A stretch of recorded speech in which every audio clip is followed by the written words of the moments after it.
মানুষ মুখ ফুটে সুখ বলে, নিজেকে সুখী দেখায়, কিন্তু মানুষ মুখ ফুটে দুঃখ বলে না, যতক্ষণ না কেউ তা ভীষণ করে জানতে চায়। নিজেকে সুখী দেখানো খুব সহজ, তাই মানুষ তার চোখ, মুখ, কাজ, লেখা ও বাস্তবে কিংবা ভার্চুয়ালে সব কিছুতে নিজেকে ফ্লেক্সিবল দেখায়, স্ট্রং দেখায়, এবং সবাই এটাই দেখে।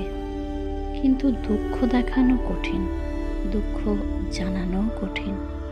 দুঃখ সবাইকে বলা যায় না, মন খারাপের কারণ সবাইকে বলা যায় না।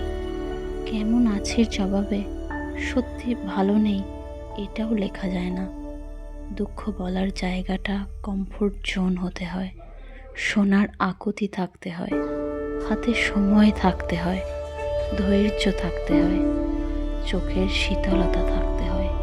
যার এই কমফোর্ট জোন আছে সে ব্লেসিং, আর যার নেই সে মূলত একা, ভীষণ একা, ভীষণভাবে একা।